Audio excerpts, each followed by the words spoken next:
పెళ్లిళ్ళ జిహాద్ భారతదేశానికి ఇది ఒక కొత్త జిహాద్. చాలా జిహాదులు ఉన్నాయి. ఇప్పుడు పెళ్లిళ్ళ జిహాద్. ఈరోజు పెహల్గాం దాడి సందర్భంగా భారతదేశానికి సంబంధం లేనిటువంటి వాళ్ళు, అంటే ముఖ్యంగా పాకిస్తాన్కి సంబంధించిన వాళ్ళు అటారీ మార్గం గుండా వెళ్ళిపోండి అని చెప్పడంతో అంతా బయటపడుతుంది. దీనికి ఎంత దురదృష్టం అంటే చాలామంది అప్పట్లో సపోర్ట్ చేశారు. కేసీఆర్ లాంటి వాళ్ళు బ్రాండ్ అంబాసిడర్ చేశారు. సానియా మిర్జా లాంటి వాళ్ళు భారతదేశంలో అసలు ముస్లింలు ఎవరు లేనట్లు, ఇక్కడ ఎవరు పెళ్లి చేసుకున్నట్లు, సానియా మిర్జా నామి షోయబ్ మలిక్ అనే అతన్ని పాకిస్తాన్ వాడిని పెళ్లి చేసుకుంది. వాడు బిడ్డను కానీ వేరే వాళ్ళని పెళ్లి చేసుకునేసినాడు. ఇప్పుడు ఆ బిడ్డ భారతదేశానికి సంబంధించిన వ్యక్తిగా తయారైనాడు. ఇక్కడ సిటిజన్ అవుతాడు. తర్వాత ఈ దేశానికి ఒక ఎక్స్ట్రా బర్డెన్ అవుతాడు. ఎందుకంటే తండ్రి ఏమో అక్కడ ఉంటాడు, తల్లి ఇక్కడ ఉంది, బిడ్డ ఇక్కడ ఉన్నాడు. అదేవిధంగానే ఈరోజు నిషికాంత్ దూబే అనేటువంటి వ్యక్తి 5 లక్షల మంది యువతలు భారతదేశంలో ఉండేటువంటి వాళ్ళని పెళ్లి చేస్తుంది. ఇది కూడా పెళ్లిళ్ళ జిహాద్.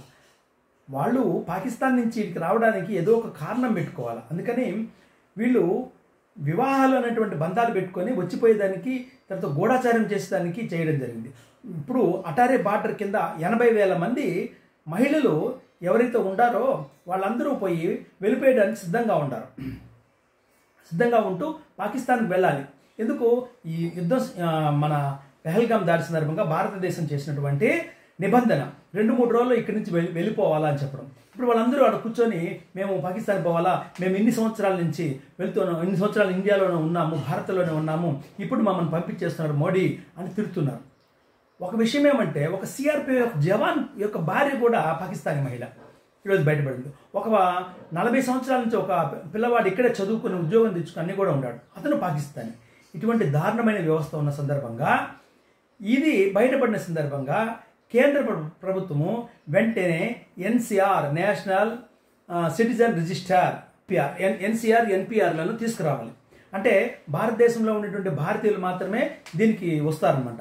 వాళ్ళని ఎవరు భారతదేశానికి సంబంధించిన వాళ్ళు ఎవరు అని గుర్తించబడతారు. ఎన్సిఆర్, ఎన్పిఆర్కు population register, NPR national population register, ఈ రెండింటినీ వెంటనే చేపట్టాలి. అసలు ఇందులో బంగ్లాదేశీ వాళ్ళు అనుకుంటే ఇప్పుడు పాకిస్తాన్కి సంబంధించిన వాళ్ళు ఎక్కువ ఉన్నారు. ఇక్కడ ఒక విధమైనటువంటి ఈ భారతదేశాన్ని ఏ విధంగా ఒక విధంగా హిందూ ప్రాబల్య క్షేత్రం నుంచి ఇస్లామిక్ ప్రాబల్య క్షేత్రంగా మార్చే ప్రయత్నం చేస్తున్నారు.